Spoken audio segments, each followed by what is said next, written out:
thank you both for coming. I don't know that I've ever done a conversation like this. And the story that both of you have to share is quite phenomenal. Um, I want to start at the beginning, the day of kind of what happened. I think just to set it up for those who are watching and listening, and then we'll kind of go to what's been built after this and everything good that's come from it.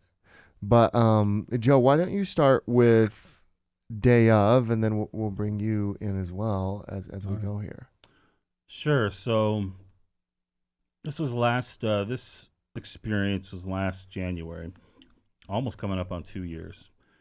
And it was another Saturday, full of sports and things, the hustle and bustle of a Saturday morning that most people kind of experience. And for us, we just had COVID. We're getting over COVID. And mine turned into pneumonia and couldn't find my car keys.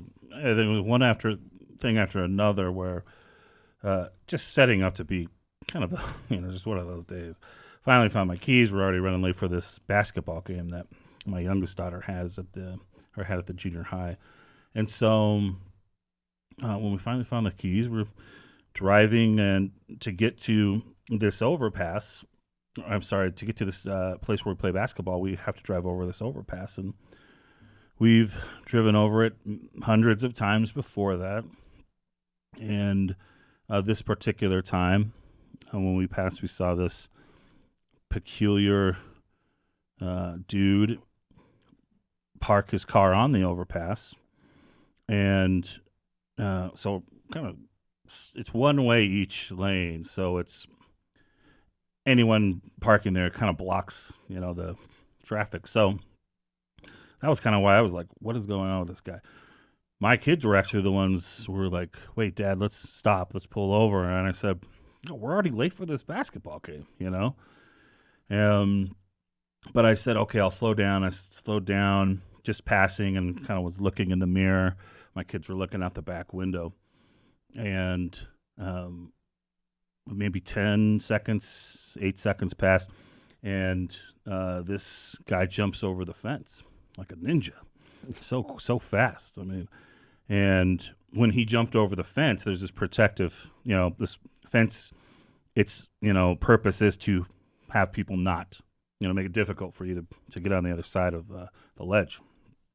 So when we saw that happen, my kids screamed, and I was like, oh, man, hell, oh, man. Okay.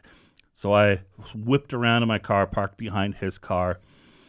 And, I'm a single full-time dad of 3 daughters, and I've been through I have a lot of experiences, personal struggle myself, and I can handle a lot of things. I'd like to say that I can, and I've experienced a lot of things, but at that time,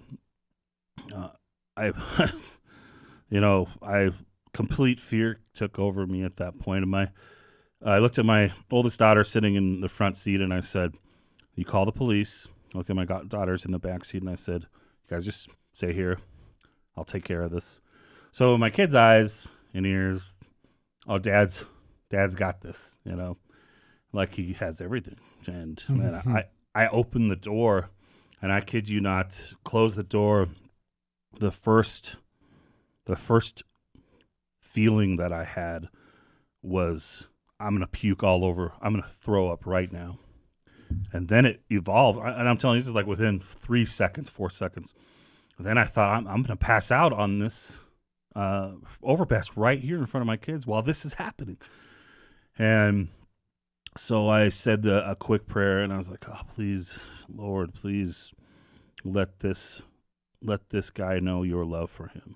And when those desperate prayers, man, I swear, there's a lot of power in that, like 2-3 second, close your eyes in the moment, desperate tone. And so I opened my eyes, and not to say that I was full of confidence, but I had a little bit more confidence from there.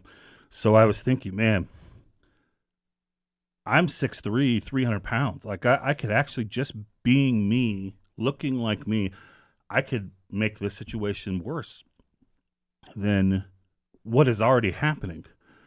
And when I walk up to guys in general, that's I'm not the I'm not the least intimidating person, but so I was thinking, what can I do to make myself not so intimidating? So make sure that this guy knows that that I love him.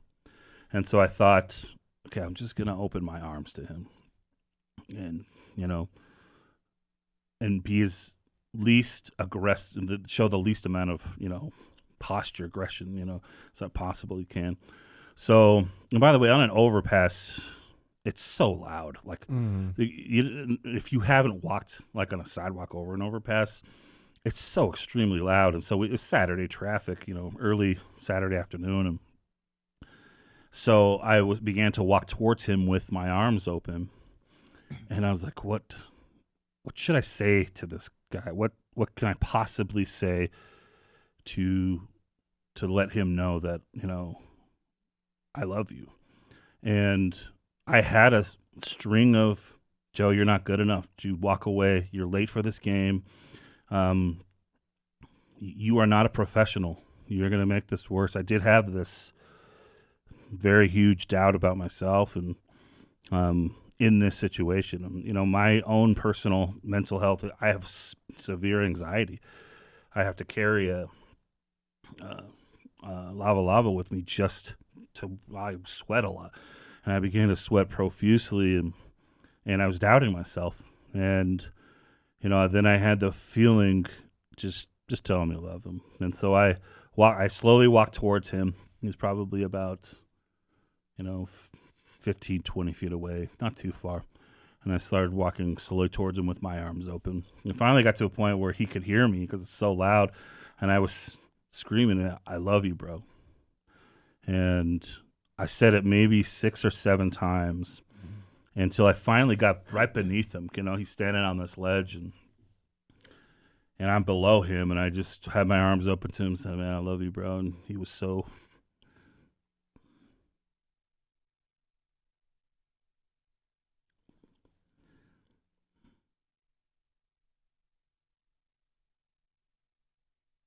He was so sad.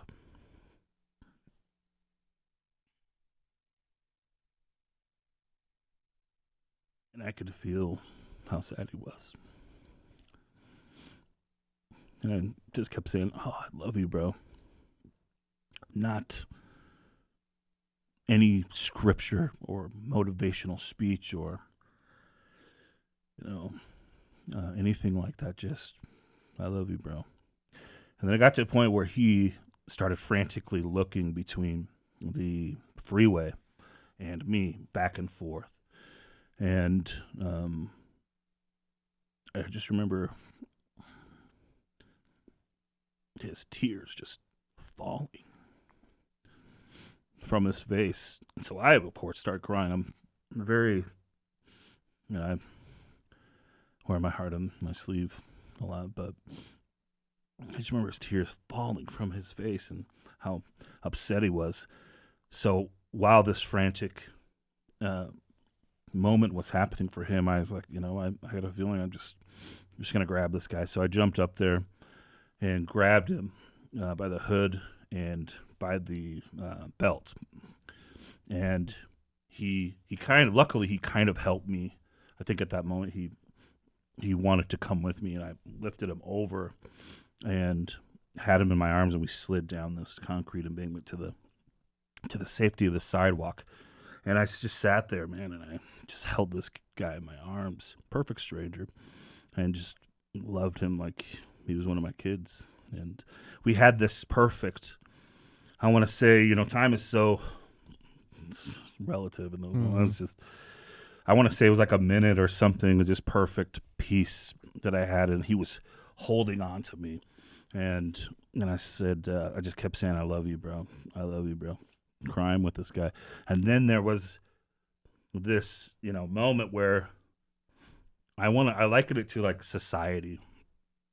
They started showing up, people started parking, and coming up to us, and this perfect peace we had there began to fracture. This first guy who came, I remember him specifically saying, "Why would you want to do this?" And a girl coming over and saying, "Oh, do you have family? What would they think about this happening?" And just one person after another saying the wrong, positive, toxic thing. Thinking that they're helping when, in fact, they're making things worse. And so when we had this, finally, this moment, we're surrounded, and I just wanted to scream at that point. I was just so, leave us alone, And then luckily the police came and first responders and surrounded us and were moving people away. And they took him down the street to because they were literally shutting off this overpass. It was so crowded. And I was completely overwhelmed with, I could not stand up. I couldn't do anything. What confidence I had or what strength I had at that moment was gone. And my kids luckily came to me and lifted me up off the ground, and I had to limp over to my car while I was surrounded by all these, nice, well-wishing people, but I was in no place to hear or understand, and I was so completely just a zombie at that point.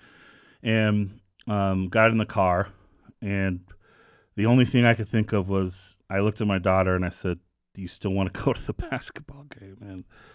And she said, "Sure." And so we turned around and went to this basketball game, and we sat there like zombies, like right after this huge, sacred, beautiful, terrible experience happened. And, maybe a week after that, I finally, this experience still is very sacred to me. I didn't want to share it with anyone. I finally shared it with my mom and my family. And immediately my mom, bless her heart, she called the news and I started getting all these calls, and I do not want to do these. I don't want this about me. It's not about me at all. I don't want all this publicity. And it was Jim Spiewak with KUTV2 finally convinced me. He's like, "Man, this story could really help people." And I was like, okay, as long as the story has the resources and all that, it's focused on that rather than, I don't want anything on me. And he said, "Oh yeah, sure." So we did this story. Story went viral. Since that story, I was doing interviews with Fox, MSNBC. I did an interview with a Chinese reporter in China. It really did blow up, and it really did connect with a lot of people. And that's when the Department of Health and Human Services for the state of Utah reached out to me. And again, average Joe showing up, Joe Schmo. And they said, "Hey, we saw your story. We'd love for you. There's some language used in your story that really got us thinking." And the language was, there's no suicide, or there's no playbook for anyone to follow who's experiencing someone in a suicide crisis. And so when we heard that, we would like to invite you. We want to make this book. And so Live On Utah is the one who recruited me to make this, playbook. And the next thing you know now, we made this, 10 lessons, 5 minutes about how just to listen a little better, communicate better, what to look for, what to do, training. And we've had over 120,000 people, from this story that I didn't want to share. We've done this. And then now from there, it got to a point where I had told this story so many times. And at the end of it, it got me thinking, as beautiful as it is, why did it have to get to an overpass, man? Why was there even a beautiful overpass story to tell? And that's when I got the bug to be like, then no one's going to do this, then I'm going to do this. So that's when I started the I Love You Bro project specifically to address men's health. Anyway, it wasn't until maybe 6 months after Aron and I have gotten super close. He's been over to my house multiple times with his family, his little son. And it wasn't until maybe 6 months later he actually told me his side of the story. I've told it so many times on my side, and I was always wanting to hear what was going through your mind, what was happening. And I used to check. I still do. I check in with him, and I just say, "I love you, bro," in a text, just to remind him. And I hadn't done it for like 3 weeks or something, and he called me finally. He's like, "Dude, where's my text saying I love you, bro?" And I want to check in with you. Are you doing okay? And I'm like, "Yeah, I'm doing good. Sorry, man." And so at that point, he told me, organically his side of the story, and I was just sitting there crying. It was such a beautiful, pairing it with mine. Yeah. So Yeah, Aron, you were the guy on the overpass. Yeah. And you experienced Joe walking up to you saying, "I love you, bro," over and over again. I mean, what was your experience of that day? It was, for me, it's a lot of experience. Like, it's a lot of emotional coming I've never experienced. It just basically started off, I was just having a long day. I was going through depression, and I've never experienced a depression like that, and the fact that I didn't had anyone, and so it felt worse. And so I thought going on a drive would help, but it feels like it was getting worse and worse that day, and so I couldn't think of anything, especially thinking of suicide. I just pretty much gave up on myself and just anything. And so when I woke up to the bridge, and I was standing by the fence, because there's a concrete and there's a fence, and I was just looking down on the freeway, and the only thing that is popping in my head was suicide. And so I was like, this is it. This is my last day, and at this point, there's really nothing I think I can think of. And so I jump over on the other side of the fence, and on that side of the fence, there's only like this much of concrete that I can just like, if I just stand on it, half of my foot is just hanging off the freeway. And I was just holding on, and I keep trying to fight my mind, like, I can do better than just committing suicide, but all this emotional that it's coming into my head, it just, I can't help it. And I was scared. I was sad.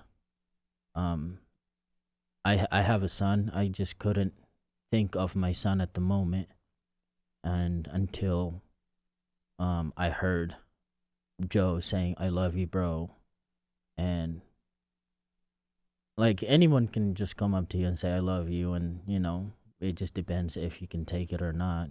But it just, how loud the traffic was and how well I heard his voice. It's like finally finding a peace. And so when he said that to me, and I looked over and I saw him, that's when I can start thinking straight. Like, I thought of my son. I thought of, like, I can do much better than committing suicide. Like, I can still be the father for my kid, and I want him to grow up and see that his dad is still there for him.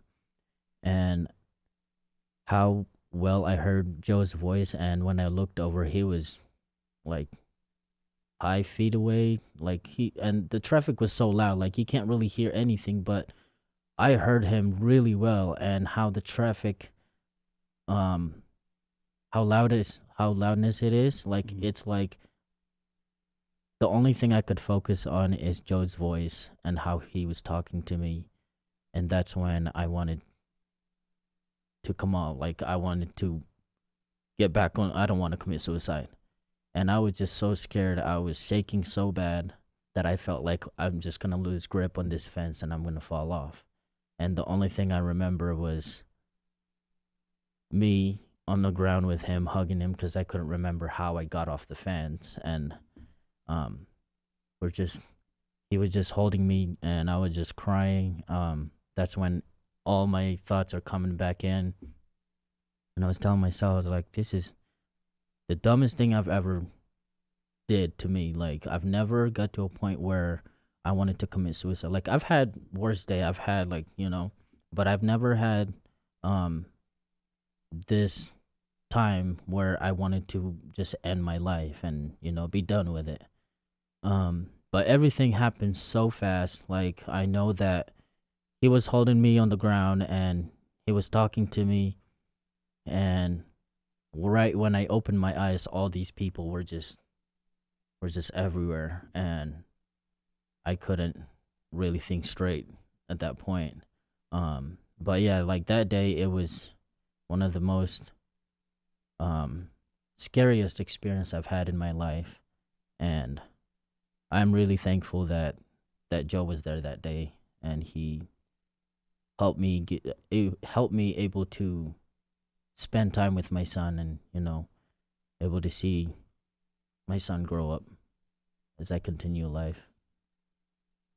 Yeah. So once you got off of there and the police came, do they take you? Where do they take you? Yeah, so the weird thing is that, like Joe was saying, like everyone was coming and like talking. I remember one guy came up to us, because I was looking down, and right when I look up, this guy was just talking to me, and the only thing I remember was like, "Where do you live? What's your name?" Like all of this, like a police work, but I couldn't speak. Like, I just couldn't speak. I was just scared and I was shaking. And Joe was like, "Hey, just give us time. Like, just. And then suddenly, like, the cops came, and then they helped me, like, trying to talk to me, because they saw how scared I was, and so they tried to keep these people away.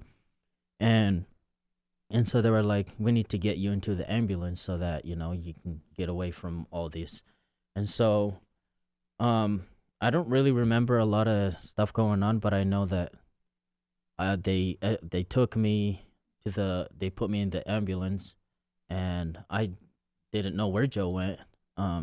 But then they try to ask me a lot of like the people that work with the ambulance, or they try to ask him question, and I was just too scared. I was like, I don't want the people to know who I am. And so I was like, no, I don't feel comfortable giving you guys any of my information. But all I can give you guys is my name is Aron. That's it. And they're like, okay, that's okay, but we're gonna take you down to the I think it's a Mountain View hospital or something. Yeah, something like that. So they took me there, and they put me in this room. It's like I don't know, it's just like a bed, and there's an empty room. And so they just put me there, and for like, so the event happened like at 3 or something. Yeah. And then they took me there, and they put me in that room for until like 9:00 p.m. I think they're just trying to make sure that I'm okay. I'm not trying to hurt myself. Well, also too, I remember you were telling me Aaron's obviously not from here. Yeah. So English is his second language, and so when they came, and I think the moment, his feelings and emotions, he probably couldn't communicate so well, and so I think I remember you telling me, I don't know, that they tried to call like a translator or something for him. They pulled his computer in with a FaceTime, and then they're like, this woman was talking to me, and she was like, "Hey, we want to look for someone that can translate for you, since you said that English is your second language." And I told them, the only people you're gonna find that can translate for me is my family, because you can look up my language and you won't find it on the internet. And so they said they're gonna think about it, because it can't really be family. It has to be someone that it's not family. But they didn't have any choice, and they said that I can reach out to family. And so they had my mom came to the to that place. My mom was bad. And so you see some cultural differences between, it just in those moments. Yeah. And so she was able to talk with the woman on FaceTime, and I also talked to her too, and kind of get to a point where they can release me and go home. But they gave me all this information where I like to talk to the therapy and the medicine that I can take. And I told them like I don't believe in medicine. Like I know that anything is possible. Like if I'm having the worst day, I don't need to take medicine just to be, to have a good day. And so they were like, but this is what you can do. Like if it gets worse, then you can reach out to these people. You can, and I was like, okay, well if it happens, then I'll reach out to you guys. But they were able to let me go because my mom came and saved me. But if I didn't have anyone to translate, like to come and see me, they would probably like held me for like another day or two. Well, he reached out to me through Facebook Messenger. That was like maybe. I think it was the day after I came home. Okay. Or I can't. And he saw the news story. Yeah, because of himself. Oh wow. Yeah, And somebody told me about it, and this person was like, "Did you know that you're on news?" And I was like, "No, I never thought it's gonna go everywhere." And I was like, it would, and mind you, his name wasn't out there. Yeah, it was just this picture, this polarizing picture of me holding my arms out to him.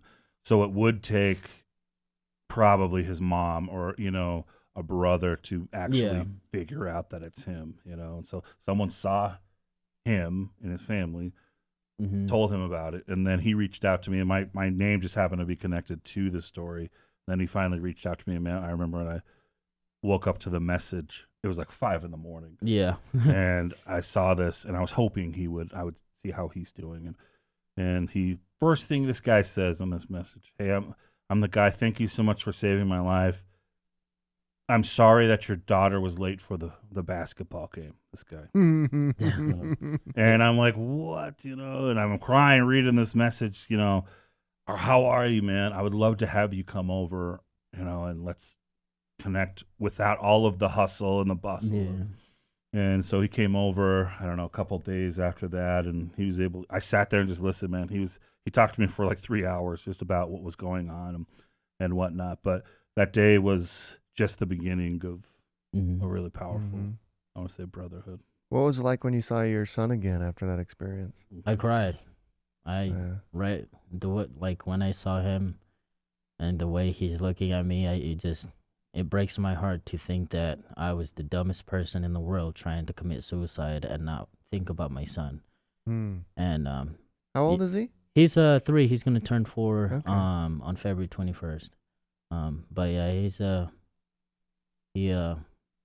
he's the reason that I wanted to continue living. Yeah. And if he wasn't there, I wouldn't thought of anything. I was just really lost. I couldn't even reach out to my family. I could reach out to my friends, and it's just crazy how he was a stranger and he saved my life, and now I'm still here. So. And Joe, you mentioned this, that you two have started to build a relationship since. You coming over, you reaching out via Facebook Messenger. At what point were you like, hey, this story, actually a lot of good can come out of this? And at what point were you thinking like, what if I created an organization out of this? Well, again, I think everything from that moment on, I come at from a non-educated, non-certified, average Joe. And so every conversation that I've had with Aron at the time of the event and following till right now, I still represent that normal, average Joe. And I say it pun intended, because I would like to say I'm a professional human being in a lot of ways. I've raised 3 daughters. I know how to listen super well. And I'm a pretty compassionate, loving person. I think I'm a pretty good person. But I do represent the people before that who maybe knew someone who died by suicide. I had a very best friend die by suicide just a couple years before that. And I cared about that topic, and I obviously missed him and, had regret. But I think even then I still represented the normal person when it comes to suicide. And so I would have never thought about creating my own nonprofit when it came to men's. Never would have thought, because my friend died by suicide. But that experience since then, I want to say, was divine, because even myself at the time, I was struggling. I had bad alcohol addiction. I had pneumonia. There was nothing, no box I could check to be the person he needed at that time. And all he needed was someone to love him, not someone to teach him or someone to,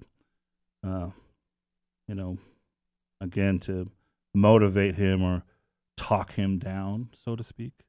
And again, this is not suicide and suicide. They're unique to everyone. Mm-hmm. And this may not have worked for everybody by me doing that, but at that time it worked for him. And I like to tell people, it may not work for everybody, but it certainly is the best start for what, just loving the person. And so I would say probably, again, after Live On, I had the story got to me. I started hitting differently as I told it. Whereas why did it have to even get to an overpass? Why did, and ironically enough, when he told me his name was Aron, Aron, which is a unique spelling. My best friend's name was Aron, Aron, who died by suicide. And I had so much regret from that I could have helped. And this experience alleviated some of that. And so for both Arons, I was like, oh, it needs to not be getting so bad for us men. I don't care if it's a bad day to a bad life they're living. Why not have a place or a group and the tools available, free and accessible for, I want to get Aron in a support group 3 months before that overpass. I want him to know that there are guys out there just like him who are struggling, who he can lean on specifically if he is in a stressful time.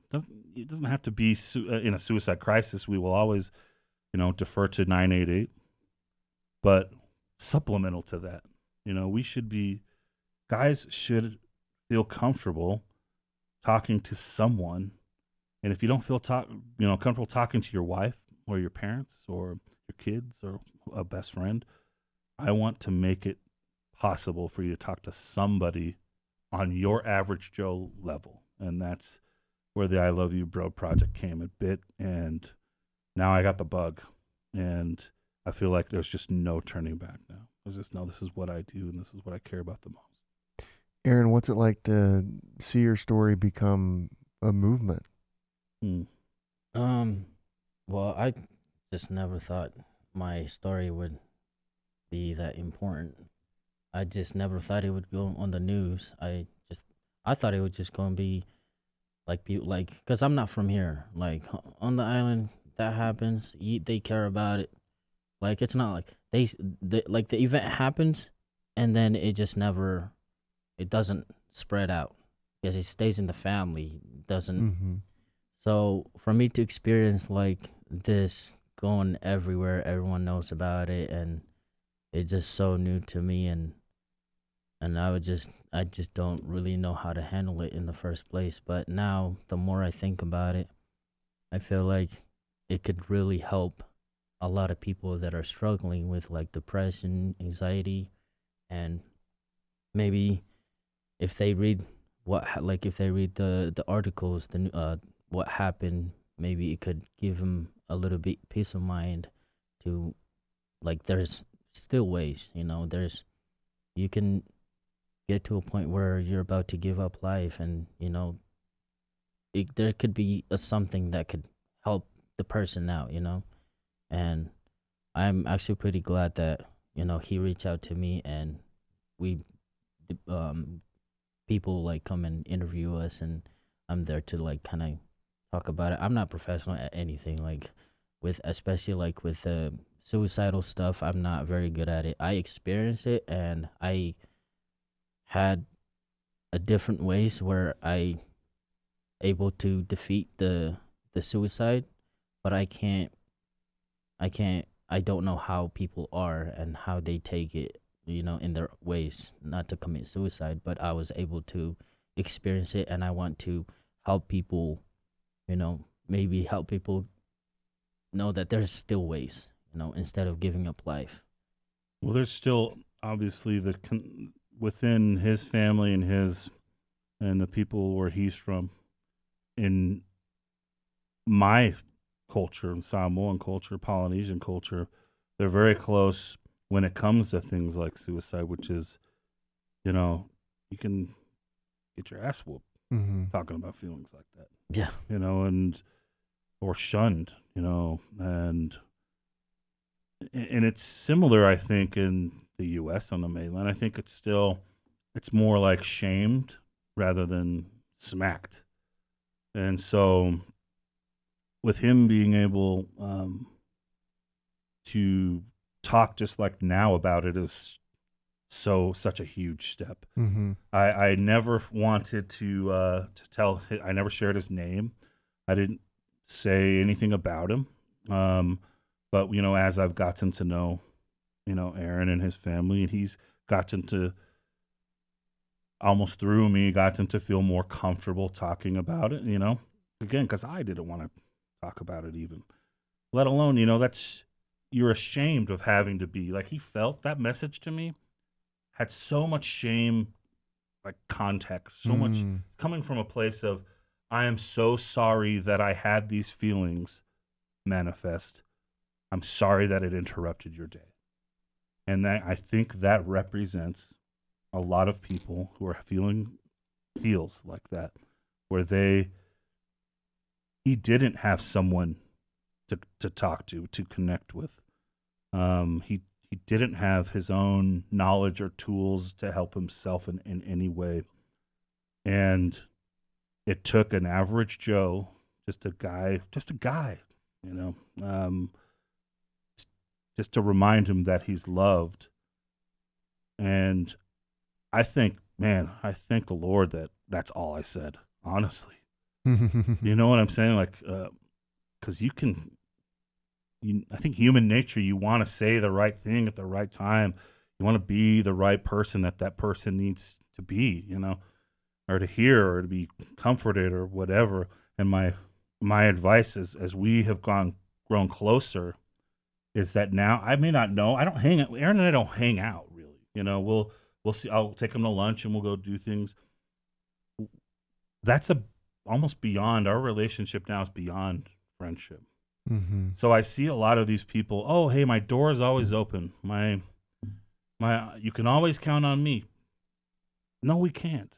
And the fact is, that's not the way people feel when they're in a suicide crisis. They don't feel like, oh, I can just call this person. They feel there's so much shame connected to these thoughts that if I were to tell my best friend that he now is going to look at me as weak and that I'm going to constantly need to be babysat by people around me, I will not be a man that I need to be if I were to tell someone these feelings.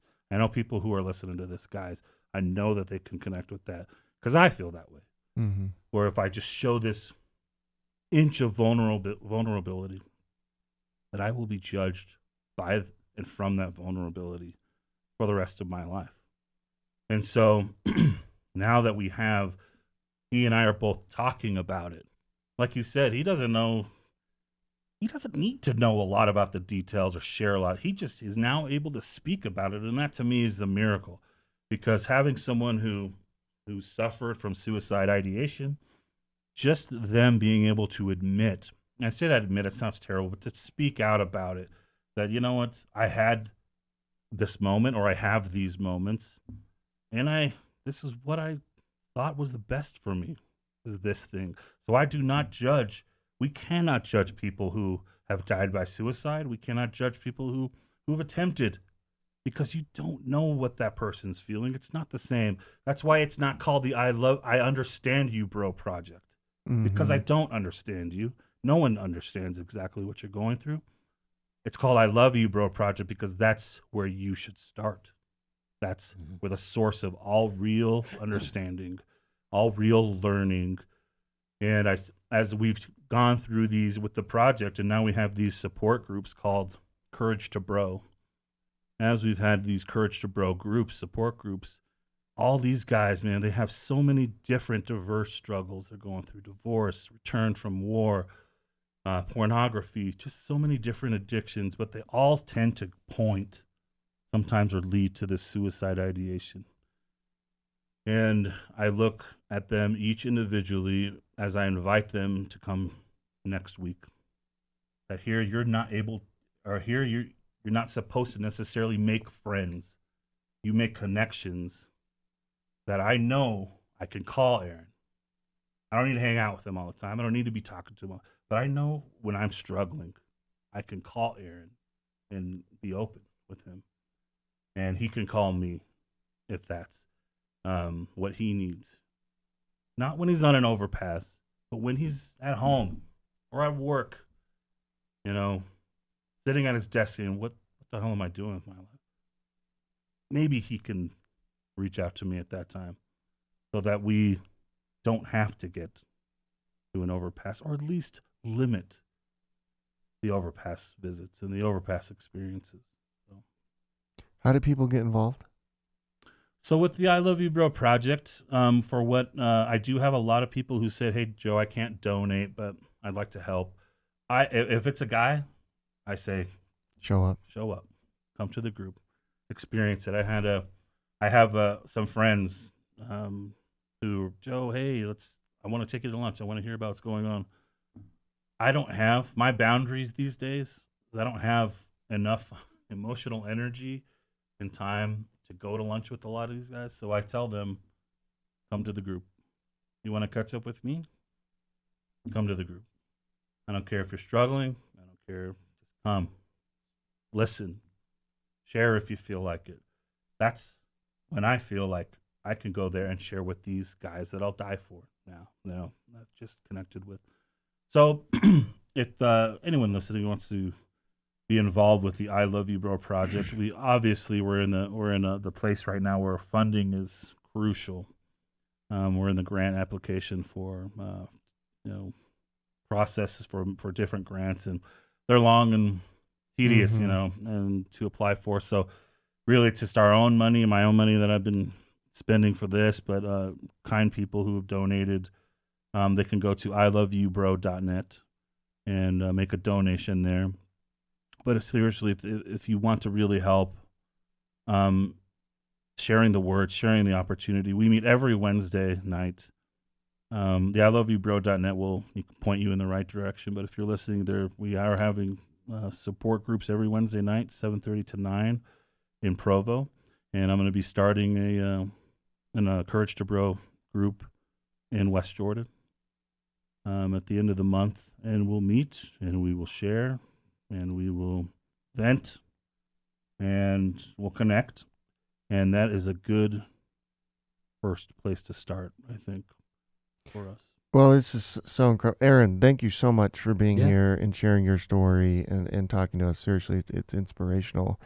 Joe, what you're doing is inspirational. I encourage everyone to go to iloveyoubro.net. And I love you, bros. I love you, bro. Thank you so much for doing this. Seriously, it means a lot. And just talking about a subject like this and getting the word out there is so critical. And I know that takes courage and bravery on both of your halves to be willing to come in here and share this story. And so I appreciate it. Thank you very much. All right, brother. Yeah, for sure.